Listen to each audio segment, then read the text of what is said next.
Thank you so much, Megan. Good morning, everyone. I'm Brent. I'm a grateful alcoholic. My sobriety date is August 27th, 2024. So a little bit over a year sober. And I've been a member of Work in Progress ever since my sobriety date. I'm really grateful to be here with you today. I could be many other places. I could be dead. I could be in jail. I could be in an institution. And thanks to this program, I've realized that if I continue to drink, that's where I will be.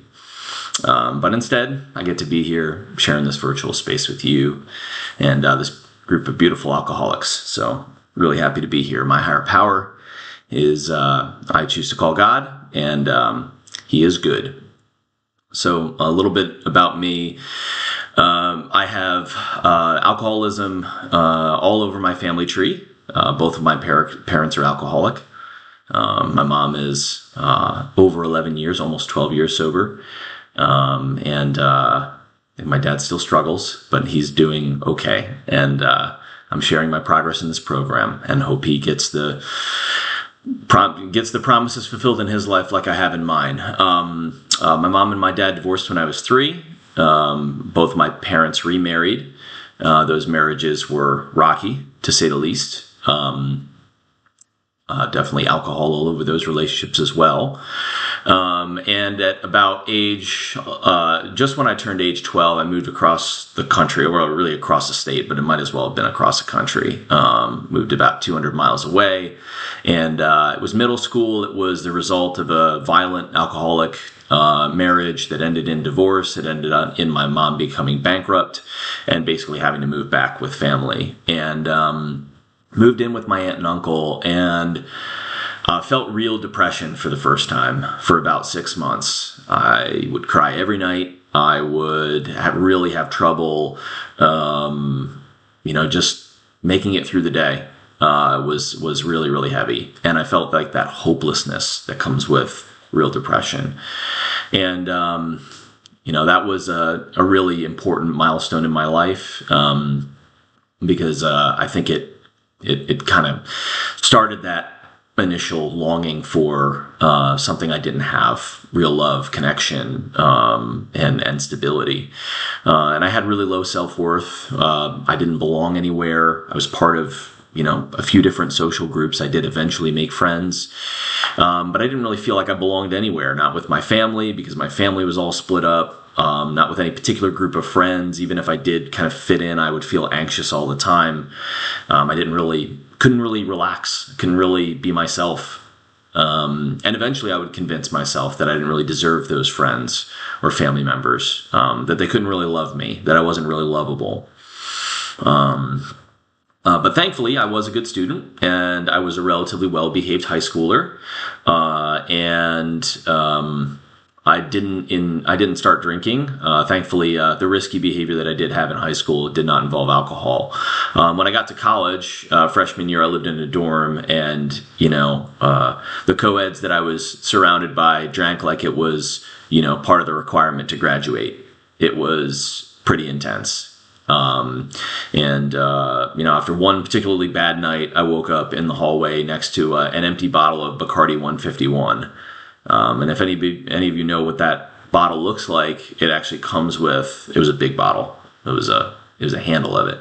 And it has this little piece of metal on the top of it that they call a flame arrestor, because it's so potent that you can light it on fire if you're not careful. So that should have been an indication that I have a problem, but it looked like just another bad night, right? It looked like, everybody has bad nights. Junior year in college, I took up a habit of coffee because I would wake up feeling miserable in the mornings, and so I needed something to get me going. So that's when the caffeine started. And between that and the drinking and the caffeine, I got to a point where I felt suicidal for the first time. Everything was too much. It was too much school, too much work, too much booze, too many unhealthy relationships. I just did not see a path forward for me in my life. Thankfully, I did not act on that urge. And by the grace of God, I finished college. I got a good job. I earned a master's degree my first couple of years in the workforce, and I met my wife, and we were married. We had our first daughter that year. This is back in 2010. And I thought I finally had it all together. I finally thought, despite, against all odds, I made it. Life was good. Unfortunately, a lot of those things that I shared about my childhood were never dealt with. And my seeming victories in life were really just the tip of the iceberg, and the iceberg went pretty deep. My alcoholism kicked into high gear when the heaviness of being honest and accountable in my marriage collided with what I wanted to do, self-will, and my long track record of dysfunctional relationships, never really seeing any ideas or any examples of what a good relationship looks like. As we were raising our older daughter, we did have a miscarriage, and then we had my younger daughter. So they were about 5 years apart. And as we were raising them, booze became a way of life in the neighborhood. And this was prior to COVID, and then it rolled right into the COVID time where, we drank every single day. Craft beer was the culture. That was where it started, where the everyday drinking started, and it really scratched 2 itches for me. It helped me escape from difficult things, and it also, my addict brain likes to collect things. It wasn't enough to sample one of the beers; I had to have them all, and I did not like limits. So there wasn't any limits. There was no spending limit. There was no drinking limit. I had to try everything. And I had to be part of the group. That was part of my social acceptance in the group. And I drank over anything and everything to celebrate, to ruminate in my resentments about how life wasn't treating me fairly, how my job is so stressful, how, my marriage isn't going well, all the challenges that come with fatherhood for a father who's trying to be present. But I think worst of all, I drank because of the feeling of not being comfortable in my own skin. I just did not want to be alone with me. And that's where my disease wants me. It wants me alone. Isolation was another one of those drugs of choice. And I was definitely addicted to that. And, I had plenty of opportunities to see where that was going. And I did not.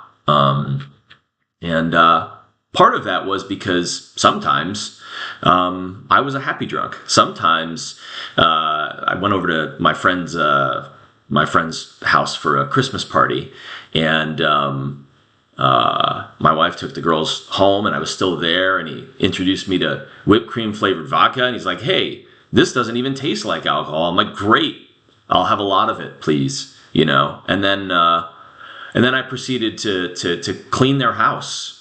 That was one thing I did while drunk, So I look at those things and I'm like, well, I'm just a good person who has a lot of bad nights, and I don't have a problem really. I just can't drink that much, so maybe I'll set better limits for myself. And I think we all know that doesn't work for an alcoholic. I've had 3 miracles happen in my life while drinking. Back when I was single, I went out with a group of folks whose idea of a good night was they would drive downtown. One person would drink as much as they possibly could. They would walk back to their car. They would sleep. And then all of us, after the bars closed, would go back to the car, and then we would drive home. One of those nights with that group that I really couldn't hang with, I didn't like what was going on, and I have a bad habit of running away, literally running away when I don't like what's going on in the bar or wherever I'm at. When I'm drinking, I just feel uncomfortable, and the only way for me to deal with that is to run away. So I did. I ran away, and I walked around downtown Orlando. I met a nice homeless gentleman. We exchanged our life stories. We solved all the problems of the world. He stole my wallet. and then I passed out on the side of the road. And when I came to, the paramedics were sticking me with an IV and getting me in the ambulance. And then I passed out again. And then when I woke up, I was in the hallway of a hospital in a wheelchair. They didn't give me a room. Like, this guy just needs to cool off. So I woke up and I reached into my one pocket and I pulled out half of my phone, and I reached out in my other pocket. I pulled out the other half of my phone. It's one of those flip phones. And, that was an interesting morning because I had to figure out how I was going to get home. I didn't even really remember where my car was. But thankfully, I was still intact. I have gone out to events solo with no limits on my drinking, wondering, I guess, not really caring how I would get home. And God's been gentle enough with me to help me not find my keys so that I wouldn't drive home. Because if I found my keys, I would have driven home. And I might not be here. And worse, other people might not be here who had no part in this.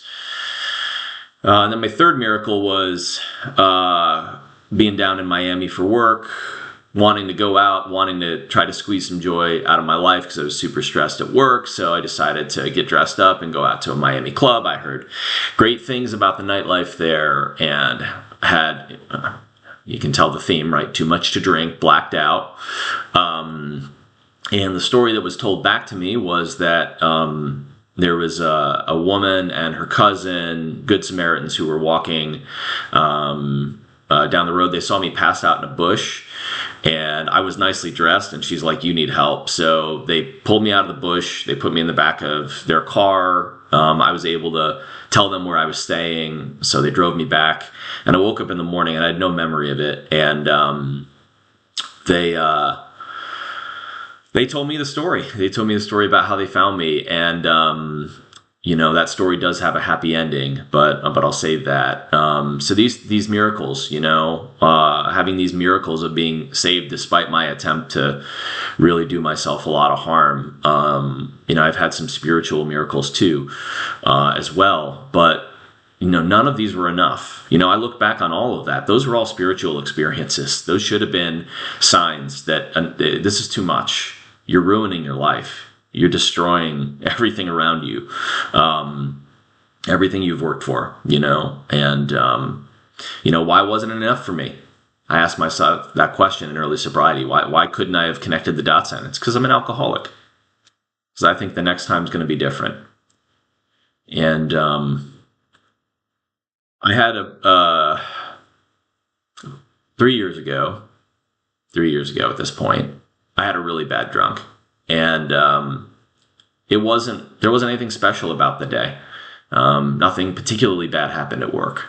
But it was years of resenting myself and resenting my situation and just having overwhelm across the board, being in burnout and feeling responsible for everything.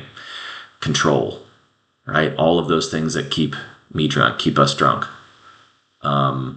It came to a head, and after work, I put on some very loud music, and I started tearing my office apart. The furniture, ripping the doors off the cabinet that I had, flipping chairs over, just destroying it. And my younger daughter came to the door, and she opened the door, and she saw what was going on, so she got my wife.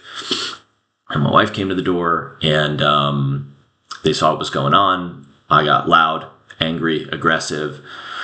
They left the house, and I woke up in the morning wondering where my family was.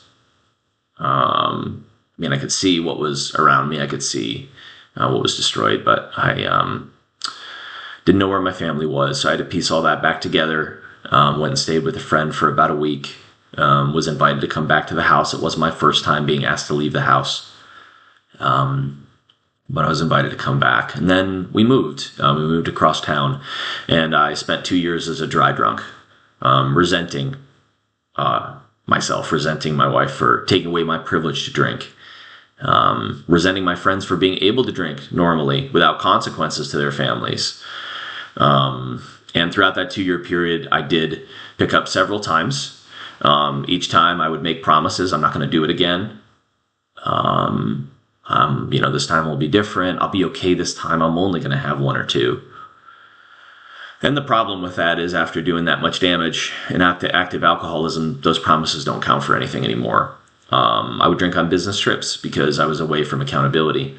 And there was no one to tell me no on the road. And thankfully, those didn't turn into major incidents, but clearly headed in a bad direction, setting very low standards for my life.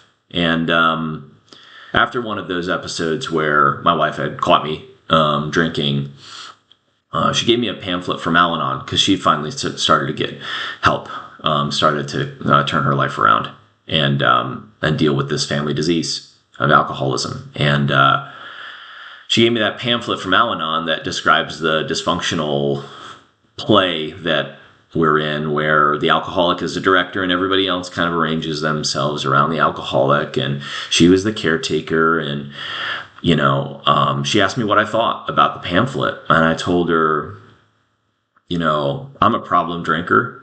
I know that. I know I abuse alcohol, but I don't know if I'm an alcoholic.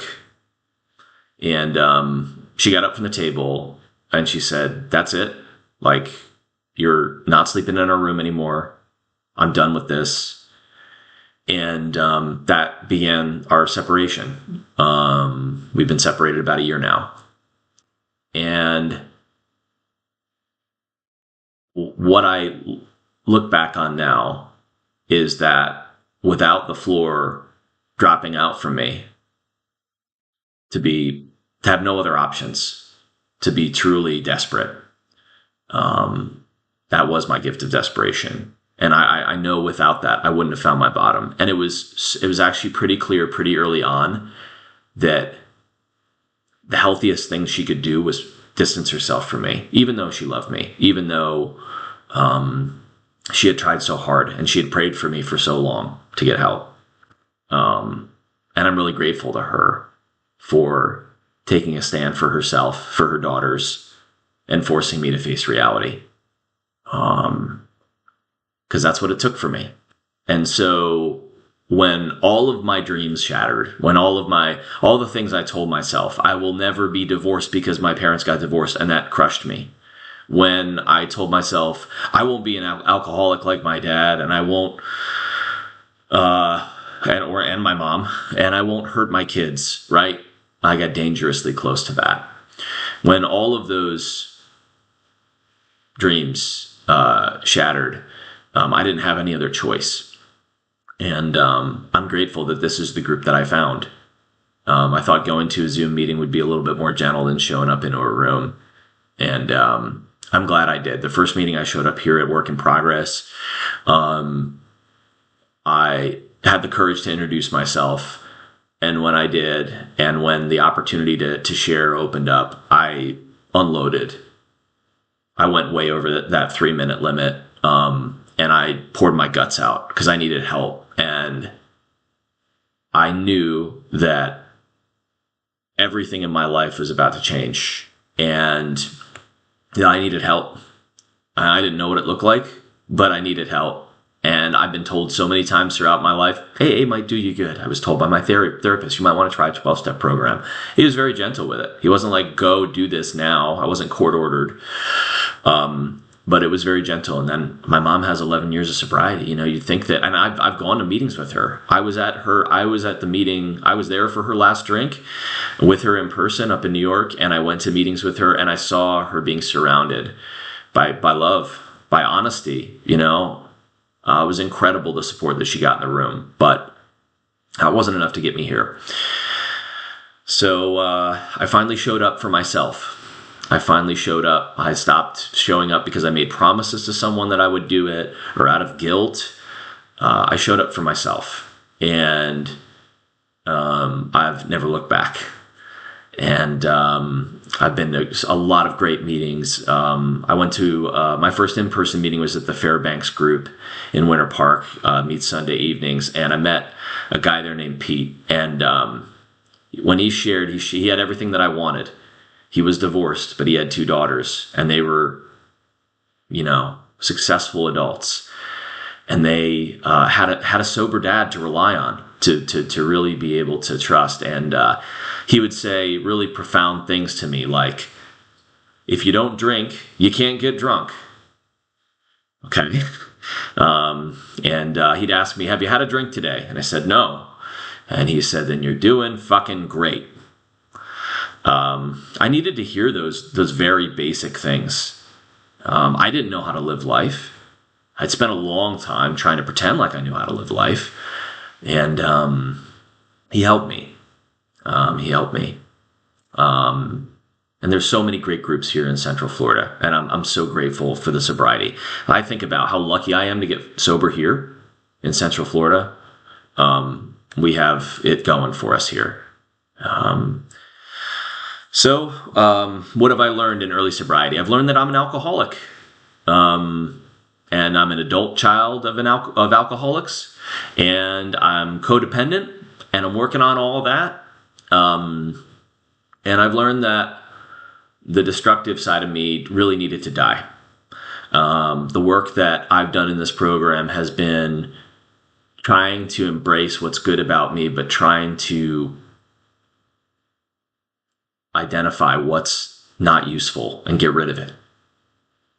There's a term in the big book. It's called ego deflation. And when I read that, it just clicked for me. It's like, yeah, I need to become less of that really dangerous, destructive part of myself. That really changed my life, learning about that, ego deflation. I've learned that alcohol is but a symptom. I needed to hear that, because I always felt like there was some other root. Like, yeah, I'm a problem drinker. Of course, I drink over my feelings. I drink, situations and people, places, and things. Yeah, but like there's something deeper. And there is, of course, but alcohol has never made anything better. And that's the lie that this disease has told me, which is if you drink, it won't be as painful. It'll be better. And if I look back at any situation in life and I think that alcohol made it better, I'm lying to myself. I'm just lying to myself. It never makes anything better. I've learned that honesty is the foundation of this program, and that has come in kind of waves. We read how it works at the beginning, being rigorously honest. That jumped off the page to me the first time I really heard it and read it. And if we're honest, how, an incredible amount of growth and progress is possible. I was not honest with myself, and I was so dishonest with myself that I didn't even realize how dishonest with myself I was being. I didn't know what any of my feelings meant. I didn't know truth from lies. I was so conditioned to lie because I was so afraid of rejection. I was so afraid that if I tell the truth, I'm not going to be loved, and that I'm going to lose this relationship with this person. I can't lose this. I can't afford to lose this. And the irony is that I lost that. I lost my marriage. That is some really bitter irony, in that by trying to be a different version of myself and to try to pretend to be somebody who is lovable and likable, you lose it all. I lost it all. I lost all those things. So I understand now the value of honesty. I understand the meaning of one day at a time. I heard it a lot. I thought, okay, yeah, that makes sense, but how can you live one day? How can you not plan your life? Well, it's more of an emotional concept. It's more of a spiritual concept. It's staying in the day. And if I can just stay in the day, my life is manageable. And that has proven true in my life.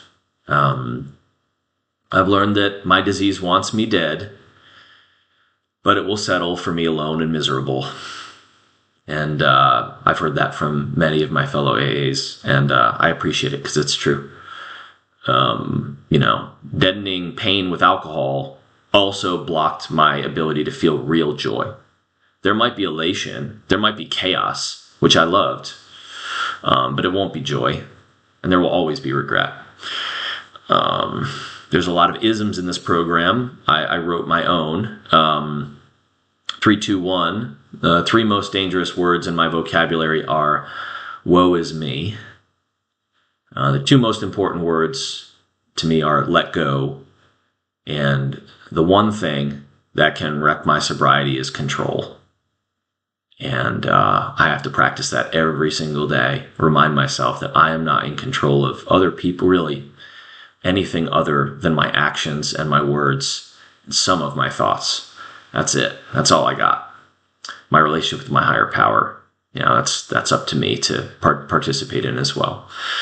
I've learned that knowing better doesn't mean doing better. You hear that a lot. Knowing better means you do better, right? It's like, yeah, maybe if you're not an alcoholic, that's true. But as it relates to drinking, I wasn't special. I'm just an alcoholic.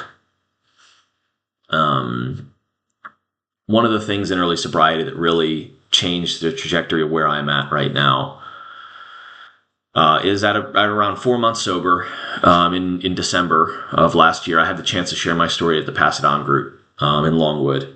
And about an hour before the meeting, I get a text from the person who invited me to speak. And I'm like, first of all, I'm only 4 months sober. I haven't worked the steps. Do you want me to share for like 5 minutes, like a small? They're like, no, it's a speaker meeting. You're going to share your story. I'm like, okay, I'll do my best. And so I did spend a lot of time writing out my story, but he sent me a text reminding me that it was an open meeting and that I could bring my family if I wanted to. And the first thing I felt when I read that text was guilty, because I didn't consider inviting my wife and my kids to that meeting in the first place. And then I felt conflicted. Like, it's an hour before the meeting. They've never come to an AA meeting with me before. Like, how's that going to feel for them? And I put that all aside. The fear of rejection, the fear of looking like I was springing something on, like I was trying to manipulate or something.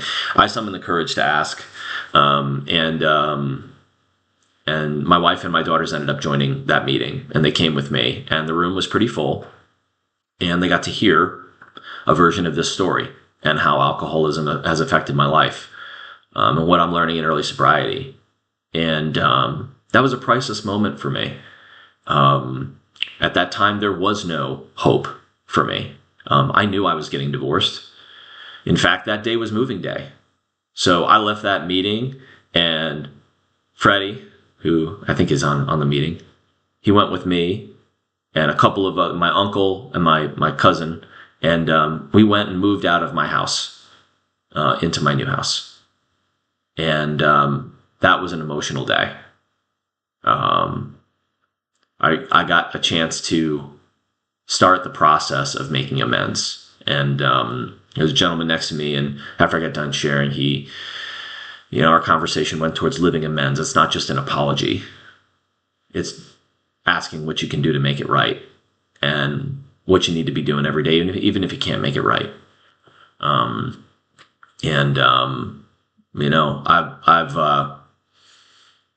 There's a few brutal truths that I've learned from my higher power. One is that I can't drink. Another is that, if you have family that you care about and you're an alcoholic, I strongly suggest you don't drink. We all have to have our own bottom. It had to get bad enough for me where all of the things that I hinged my identity on had to be removed. All of that. Husband. Father of children who won't experience and live with divorce. Keeping the family together, right? I had to learn that, what's worse than divorce? I always wondered that. I was like, why? I'm getting better. I'm making progress. Why are we still going in this direction? Well, choosing to remain stuck in a dysfunctional, abusive relationship and having that be what our kids see is worse than divorce. And just grinding it out with no direction, no progress, everything just getting worse. That's worse. That's worse. And that crushed me because I always thought the divorce was the worst thing. It's like, no, exposing your kids to what an unhealthy marriage looks like, that's worse. I've also learned, though, that my higher power's always been here for me. So when I do what is good and what is right, I tend to be rewarded. And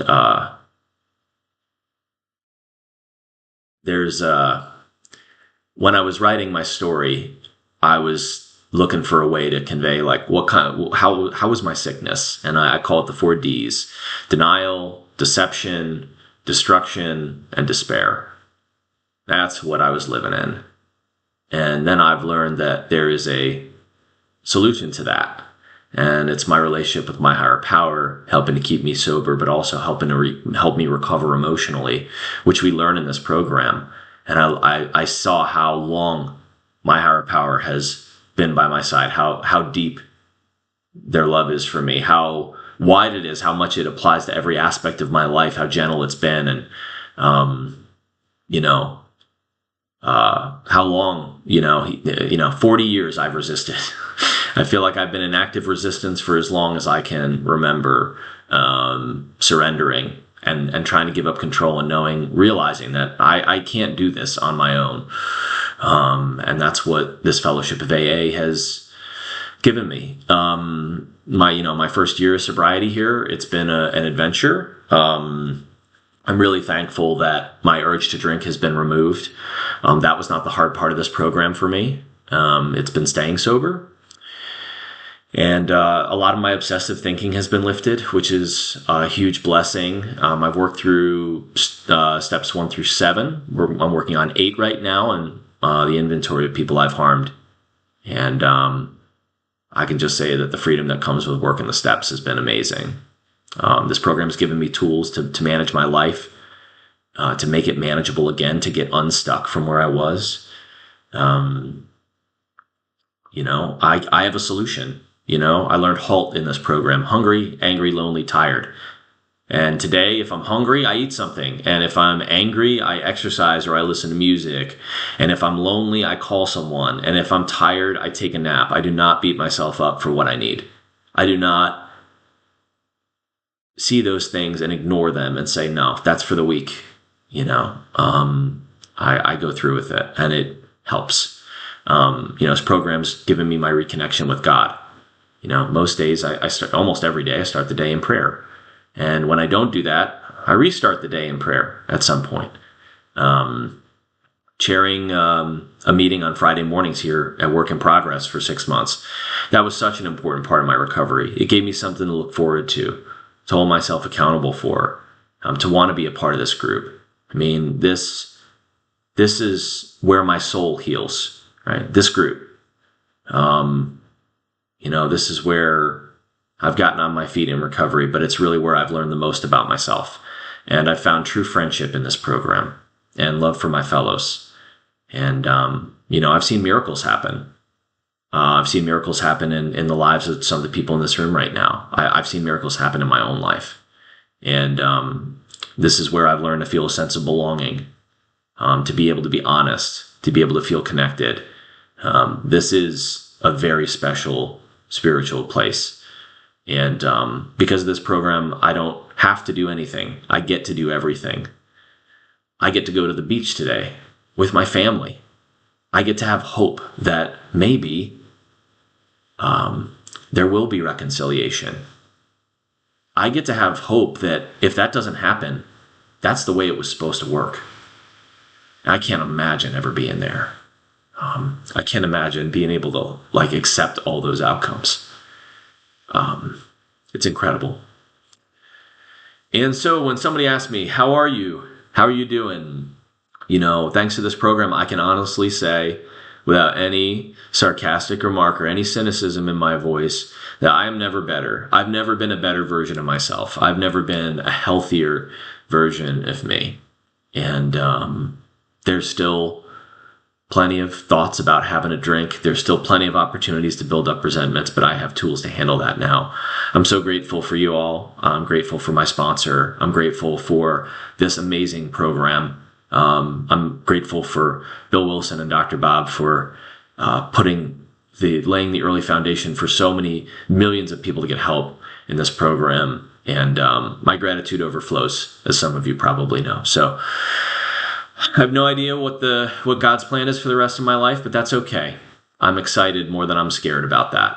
And with that, I'll be quiet. That's my story. Thank you for being here. Thank you for listening. And I love this group. Thank you.